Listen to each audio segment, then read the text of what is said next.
मैं content creator हूँ, but content creator से पहले ना मैं एंटरप्रेन्योर था। पहले मैंने बिजनेस स्टार्ट किया था, बिजनेस बनाया, फिर मैं मेरी सिटी में, स्टेट में बिजनेस बनाते गया, बड़ा करते गया। और मैंने एक चीज़ रियलाइज़ करी कि अगर बिजनेस बड़ा करना है तो तुम्हें रीच चाहिए या कैपिटल चाहिए। तो इसकी वजह से अब कैपिटल तो आता नहीं था, कैसे लेते हैं, क्या करते हैं। पता चला था कि इंटरनेट पे वीडियोस बनाते तो रीच मिल जाती है, लोग जानने लग जाते हैं। तो वहाँ से मैंने मेरी जर्नी को स्टार्ट कर दी। तो आज भी मैं बिजनेस ही करता हूँ, मैं अभी भी स्टार्टअप्स ही बनाता हूँ, अभी मैं प्रोडक्ट्स ही बनाता हूँ, बट अब मैं अपनी रीच को लेवरेज करके करता हूँ। तो ये मेरी छोटी सी जर्नी है और मेरा एक पर्पस है जिसकी वजह से मैं सब कुछ करता हूँ कि मुझे ऐसा लगता है कि मैंने मेरी लाइफ टर्न अराउंड कर ली वीडियोस देख के, लोगों से मिल के, लोगों से बात करके। तो क्या मैं ऐसे दूसरों की भी लाइफ कर सकता हूँ कि नहीं कर सकता हूँ?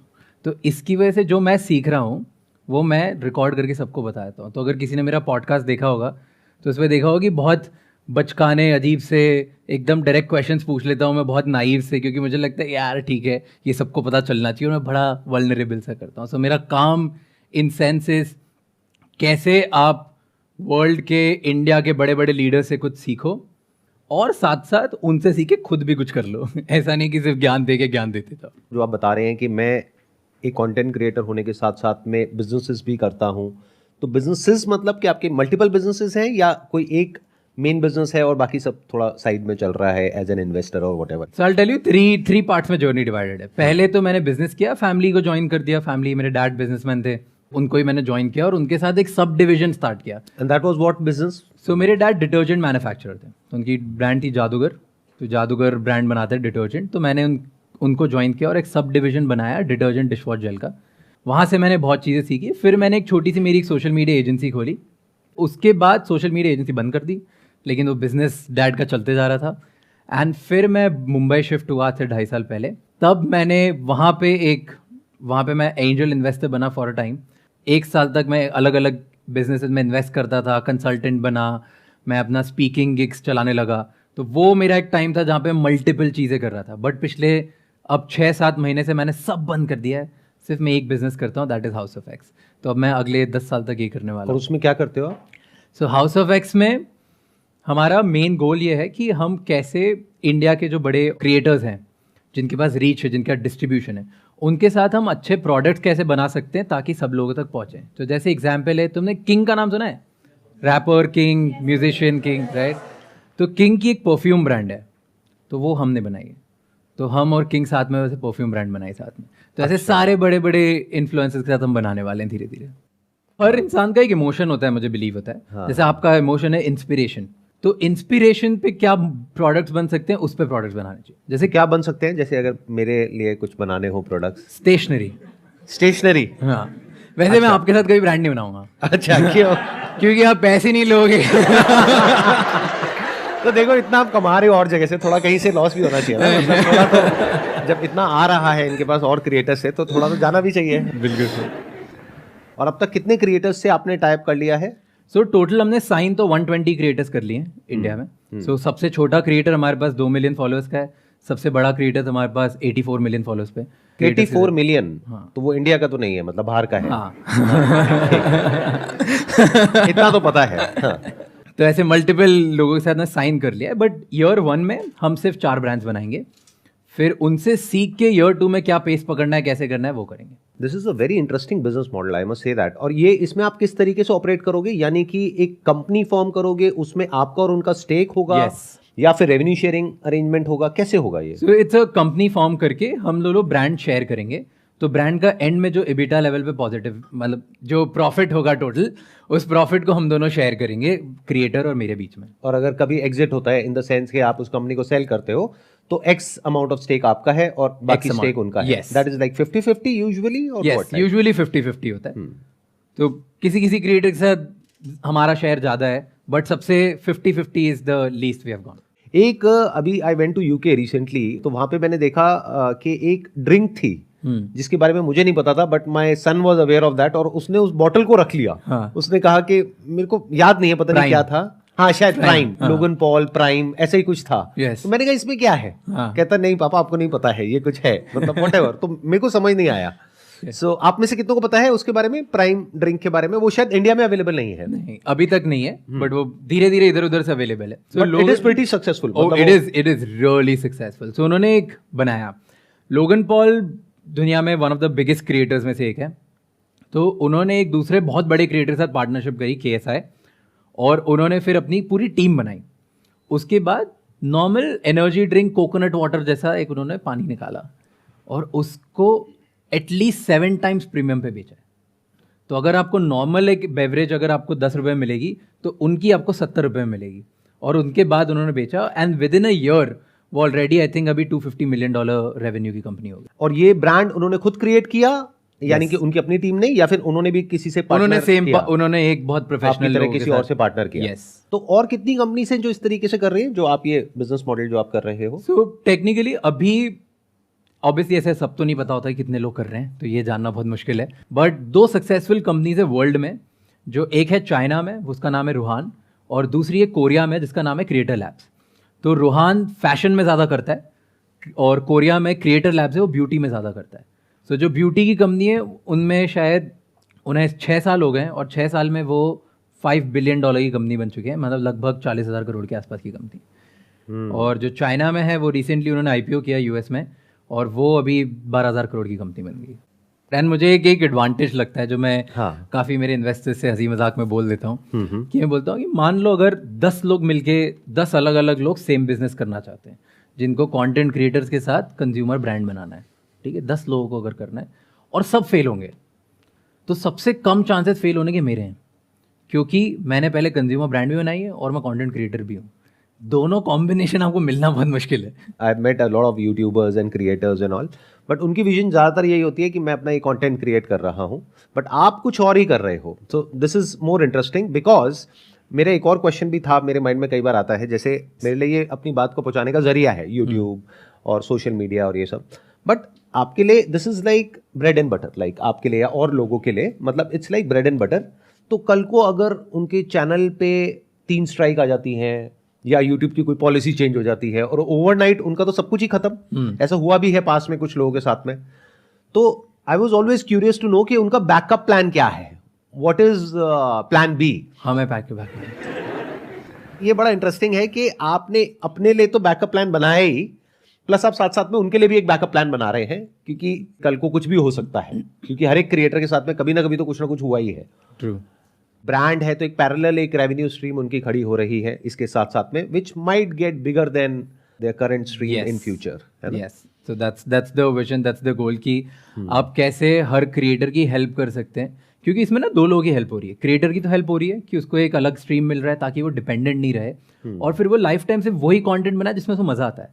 और सेकंड, ऑडियंस को हेल्प हो रही है कि अब मैं उन्हीं से प्रोडक्ट ले रहा हूँ जिनसे मैं कनेक्ट करता हूँ, मुझे मज़ा आता है, यार ये इंसान मेरे जैसा सोचता है, मेरे जैसी इसकी वैल्यूज़ है, ये मेरे जैसे जगह से आता है, और ये जो बोलता है मैं उस पर भरोसा करता हूँ, इसकी वजह से मैं खरीद रहा हूँ।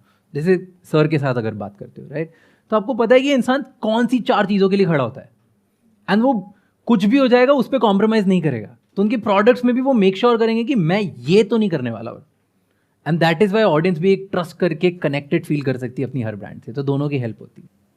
मेरा सवाल आपसे था कि मतलब 19 साल की एज में आपने सीखना स्टार्ट किया था, तो 2016 में मतलब उस टाइम पे इतना यूट्यूब वगैरह भी नहीं था, तो मतलब आपको कैसा लगा कि मतलब आप किस तरह से आगे बढ़ेंगे? क्योंकि उस टाइम पे अगर मैं अपनी बात करूं तो 2016 में मैं मतलब काफ़ी छोटा था मैं भी, तो मैं तो खेलने कूदने में रहता था, लेकिन मुझे जो सारी चीज़ें मिली वो उसके बाद मिली, जब यूट्यूब काफ़ी पॉपुलर हो चुका था उसके बाद काफ़ी चीज़ें सीखी। तो मैं बस आपसे ये पूछना चाहता हूँ कि आपने उस टाइम किस तरह से मतलब खुद को बेहतर बनाने के लिए प्रैक्टिस की?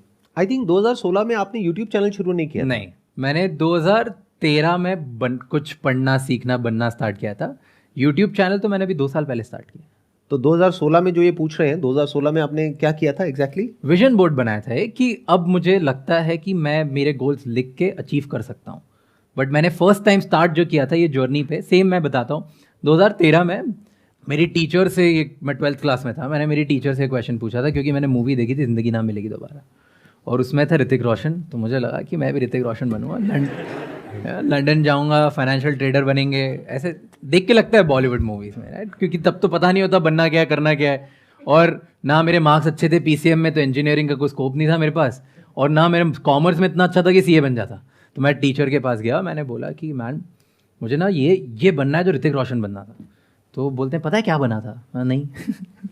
तो उन्होंने मुझे बताया कि वो बना था फाइनेंशियल ट्रेडर, और अगर आपको वो बनना है तो आज से आपको दुनिया के बारे में समझना स्टार्ट करना पड़ेगा कि वर्ल्ड में बिजनेस में क्या होता है, फाइनेंस में क्या होता है। तो मैंने बोला कहाँ से स्टार्ट करूँ? तो उन्होंने बोला कि तुम्हें स्टार्ट करना है तो ऐसी जगह से स्टार्ट करो जहाँ पे विजुअल्स कुछ हो, या तुम बिजनेस की मैगजीन्स पढ़ना स्टार्ट करो। तो तब मैंने एक मैगजीन पढ़ना स्टार्ट करी थी, फोर्ब्स। इतना मुझे मज़ा आने लग गया क्योंकि फोर्ब्स में क्या आता था, बहुत बहुत बेसिक चीज़ स्टार्टिंग में जो मैं पढ़ता था, इंडिया के 100 सबसे रईस लोग कौन है। किस किस ने लिस्ट देखी है कि 100 बिलियनर्स कौन है। उससे मुझे इंटरेस्ट बनने लग गया कि हाँ। अच्छा ओ मुकेश अंबानी भी कोई है, तो मुकेश अंबानी ऐसे ऐसे करते हैं। तो मजा आने लग गया कि तब पता चला कि अच्छा पेट्रोकेमिकल्स क्या होता है, ये क्या होता है। तो मैंने वो फोर्ब्स मैगजीन पढ़ने से स्टार्ट करा, और मैं इतना इन्वॉल्व हो गया उस फोटोज के पीछे, कहानियों के पीछे, कि मैंने 2 साल 3 साल शायद मैं फर्स्ट लाइन फर्स्ट वर्ड से लेके आखिरी डेट तक, लास्ट पेज की डेट तक सब पढ़ लेता था। तो वहां से मुझे बिजनेस और दुनिया के बारे में पता चलने लगा। एंड बिकॉज वो 3 साल में मुझे इतना वर्ल्ड के बारे में पता चलने लगा, और जब मैं मेरे दोस्तों से बात करने लगा तो ऐसा लगा कि अरे इसको तो कुछ नहीं पता, ये तो दोस्त के सामने जब बैठता था मुझे लगता था दोस्त तो मेरे अरे सब गधे ही रह गए, ये क्या हो गया इसमें, right? You at one point you feel थोड़ा सुपीरियर कॉन्टेक्ट। आप इधर आते हो, संदीप सर का कोई वीडियो देखोगे, उसके बाद आप जाके अपने दोस्तों को बताते हो, और फिर उस वीडियो में आपके दोस्त को पता ही नहीं होता अच्छा माइंड ऐसे वर्क करता है, और आपका दोस्त समझता है कि यार क्या स्मार्ट आदमी है। तो मुझे वो स्मार्ट फीलिंग बहुत मजा आ गया, और फिर मैंने विजन बोर्ड बनाया था कि अपन तो स्मार्ट हैं, अपन शक्तिमान बन गए, तो अब अपन दुनिया में बड़ा काम करेंगे। तो आंसर योर क्वेश्चन कि अगर आपको कुछ भी बड़ा बनना है या सोचना है या कुछ करना स्टार्ट करना है ना, तो फर्स्ट चीज ये है कि ये मत देखो कि संदीप सर ने क्या किया, मुकेश अंबानी ने क्या किया। ये देखो अभी मुझे किस में मजा आता है, अभी मुझे क्या गिटार सीखने में मजा आता है, क्या मुझे कार्स के बारे में जानने में मजा आता है, क्या मुझे बॉलीवुड एक्टर्स के बारे में जानने में मजा आता है।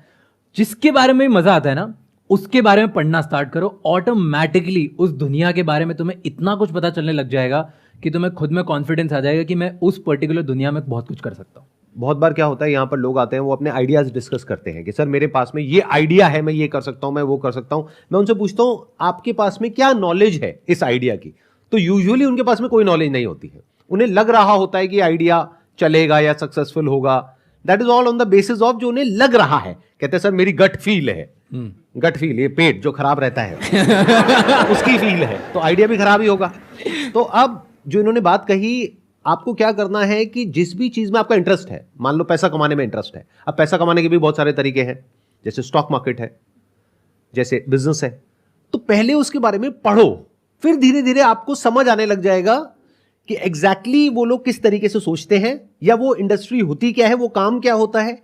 फिर उससे रिलेटेड अपने आप ही थॉट्स आने लग जाएंगे कि अच्छा ये किया जा सकता है, ऐसे किया जा सकता है। अभी तो बहुत बेसिक बात ही हम लोगों को नहीं पता है कि बिजनेस में एक प्रॉब्लम को देखना होता है जिसका सोल्यूशन निकालना होता है। ये सुनने में बहुत छोटा लगेगा, बट लोग अपनी प्रॉब्लम के लिए बिजनेस करते हैं कि भाई मेरी प्रॉब्लम है, मुझे पैसा चाहिए, तो पैसा कमाने के लिए मैं ये करूंगा तो ये हो जाएगा, और उसी चक्कर में जाके फंस जाते हैं इधर उधर।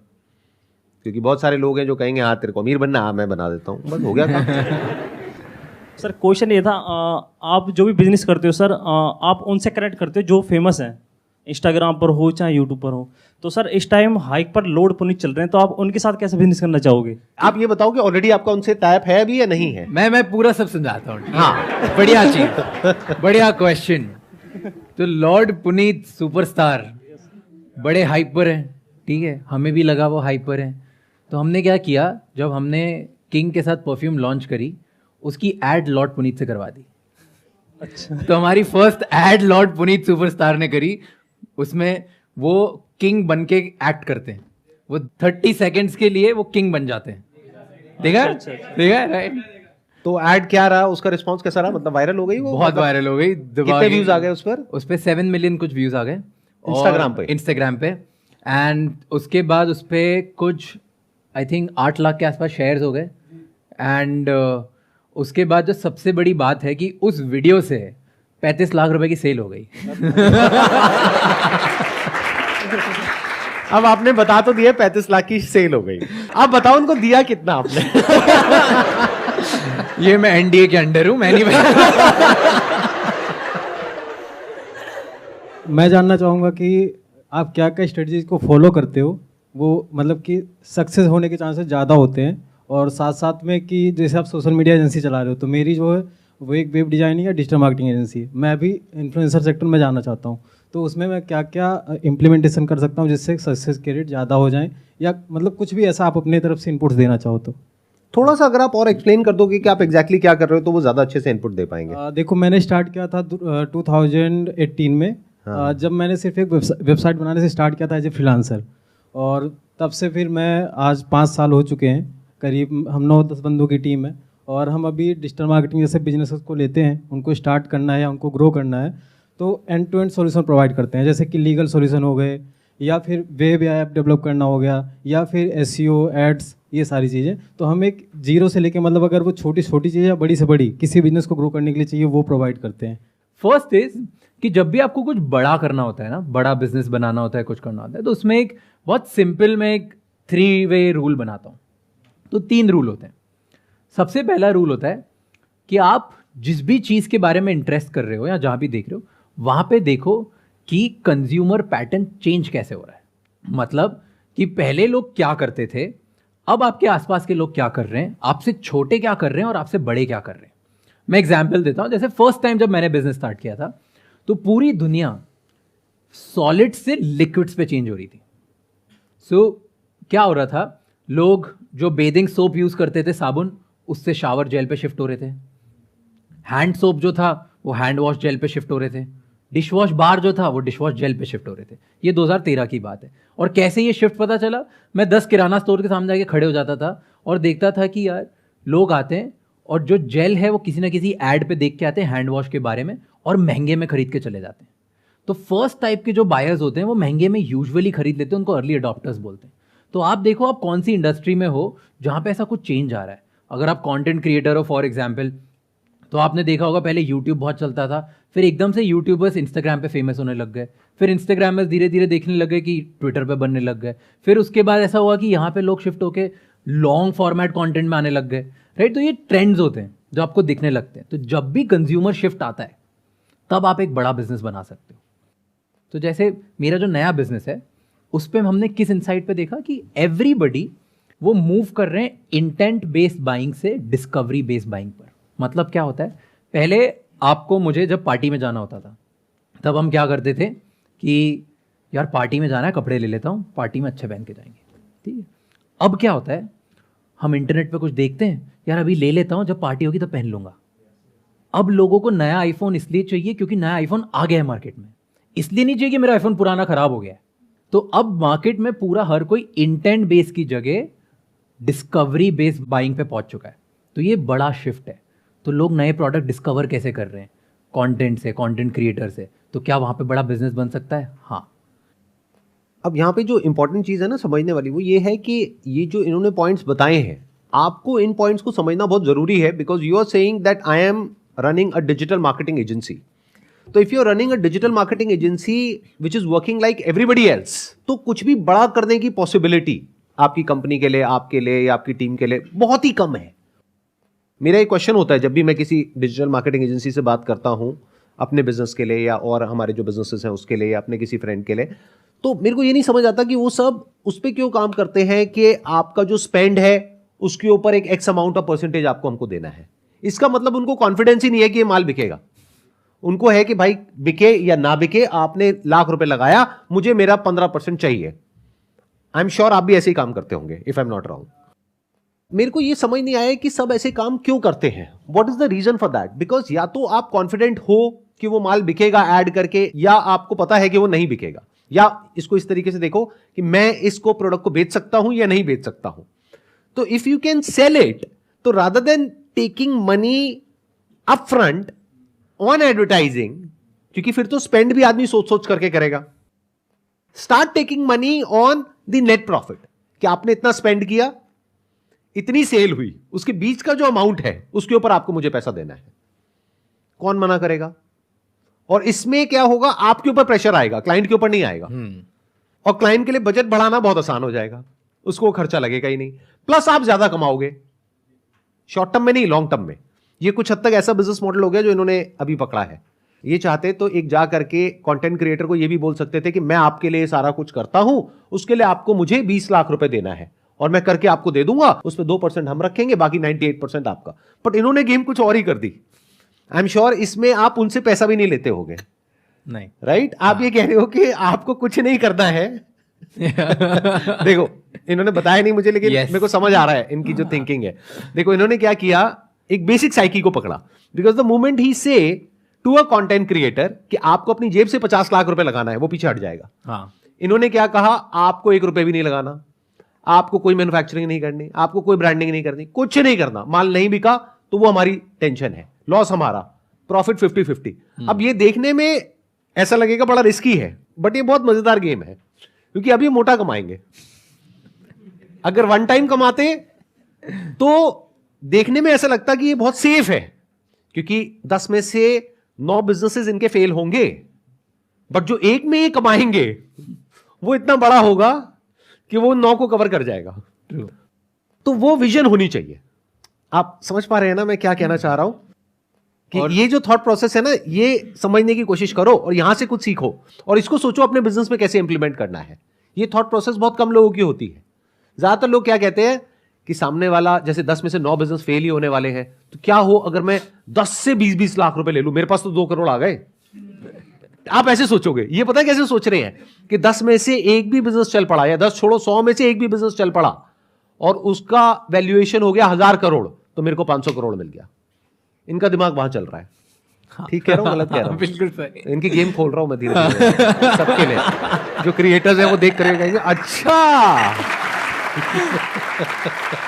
आपने एक बात बहुत सही बोली स्टार्टिंग में, जो मुझे बहुत अच्छी लगी, वो थी कि आपने बोला क्योंकि अब प्रेशर ना हम पे, तो आपने बोला प्रेशर कंपनी पे, डिजिटल मार्केटिंग कंपनीज पे होगा, Right. वैसे ही प्रेशर हम पे, क्योंकि हम ऐसा बोल रहे हैं कि हम तभी कमाएंगे जब हम आपको सक्सेसफुल बनाएंगे। राइट। तो इसकी वजह से अब क्या 3 चीजें होगी। पहली चीज कि मैं चूज ही उनको करूंगा जिसमें मुझे भरोसा है, नहीं तो मैं हर किसी को चूज भी नहीं करने वाला। राइट, क्योंकि रिस्क आपका है, क्योंकि रिस्क में कैपिटल आपका है। एग्जैक्ट।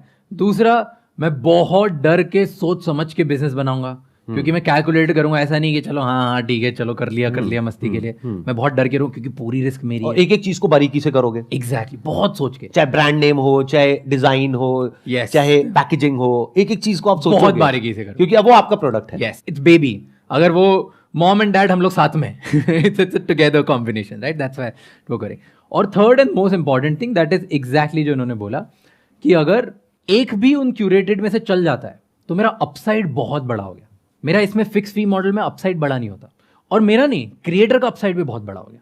क्रिएटर भी, एक क्रिएटर के लिए अगर वो क्रिएटर है तो फुल टाइम बनाना, पूरा सोर्सिंग करना, मैन्युफैक्चरिंग करना, वेयर हाउसिंग करना, फिर उसके बाद पेमेंट गेटवेज, कस्टमर रिटर्न्स, एक बंदे का काम नहीं है ये, इसके लिए कम से कम 20-30 बंदों की टीम तो चाहिए ही चाहिए। तो वो उसको इतनी बड़ी टीम चाहिए। तो उसका और मेरा दोनों का अपसाइड बहुत बड़ा होगा कि अगर इतनी बड़ी टीम और हम लोग मिलके कर गए, भले हमारा चांस सक्सीड होने का 50% है, 50% हम फेल हो जाएंगे, लेकिन वो 50% अगर चांस लेके बन गया तो इतना बड़ा गेम बनेगा जो हम शायद 2-3 लाख, 5 लाख, 10 लाख रुपए में नहीं बना पाते। यही चीज सोचने वाली होती है। जैसे मैं अपना एग्जांपल देता हूं, अभी हम एक और बिजनेस लॉन्च कर रहे हैं, उसके लिए मैंने कुछ डिजिटल मार्केटिंग एजेंसी से मीटिंग करी। 20 से मैंने मीटिंग करी होगी और 19 ने मना कर दिया जो मैंने उनको ऑफर किया था। मैंने क्या कहा, मैंने कहा भाई देखो ऐसा है कि ये मेरा प्रोडक्ट है, ये कॉन्सेप्ट है, मतलब प्रोडक्ट इन द सेंस, मतलब that is more of a SaaS model, Okay. और यूएस मार्केट को हम टारगेट कर रहे हैं। तो मैंने कहा ये कॉन्सेप्ट है, ये प्रोडक्ट है, तो अगर आप इसको मार्केट करते हो तो उसके ऊपर आप बताओ आपको कितना % चाहिए सेल के ऊपर, मैं आपको स्पेंड पे नहीं दूंगा। तो सबने मना कर दिया, कहते नहीं नहीं सर हम तो स्पेंड पे काम करते हैं, आप बताओ आपका बजट कितना है। मैंने कहा 50 लाख रुपए है स्पेंड का बजट साल का। तो उन्होंने कहा हाँ ठीक है, हम 15% की बजाय 10% कर देंगे। तो सोच ही छोटी है, 5 लाख से ऊपर वो सोच ही नहीं पा रहे। तो मुझे फाइनली उन 20 में से एक बंदा मिला जो कहता कि मैं कॉन्फिडेंट हूं कि ये प्रोडक्ट काम करेगा और मैं 5% पे काम करने को तैयार हूं, बट ऑन सेल्स। तो अगर मैंने 50 लाख लगाया तो तभी फायदा है जब 2 करोड़ आया। तो 2 करोड़ पे अगर उनको 5% मिला तो 10 लाख रुपए मिल गया, विच इज मोर देन 15% जो 50 लाख पे मिलता। बट ये बात मुझे नहीं पता लोगों को क्यों नहीं समझ आती है, मतलब इतनी बेसिक सी बात है। अगर किसी तरीके से आप अपने बिजनेस में विन विन सिचुएशन क्रिएट कर सको तो समझ जाओ काम हो गया। बड़ा अगर आपको करना है तो आपको सामने वाले को पहले बड़ा बनाना पड़ेगा। If you are a marketer, अगर अपने आप को मार्केटर कहते हो तो पहले उसको बड़ा बना दो, वो बड़ा बन गया तो उसको आप पे कॉन्फिडेंस आ गया, तो अब आपके पास में एक बड़ा अकाउंट है। यस, नहीं तो कुछ छोटा सोचोगे तो छोटे छोटे अकाउंट्स आएंगे, फिर कभी कुछ बड़ा हो ही नहीं पाएगा, ना उसके लेवल पे ना आपके लेवल पे। बहुत सही बात है। एक्चुअली बहुत अच्छी बात है कि आप उसको बड़ा बना दो, आप अपने आप बड़े बन जाओगे। ये जेफ बेजोस से लास्ट सुना था और आवाज से सुन रहा हूं। बुलाओ जेफ को, बुलाओ भाई। अगला उनके साथ करते हैं। It was pleasure meeting you, pleasure talking to you. Thank you so much for coming. Thank you so much Yeah, for calling, thanks. sir. Okay. Thank you so much.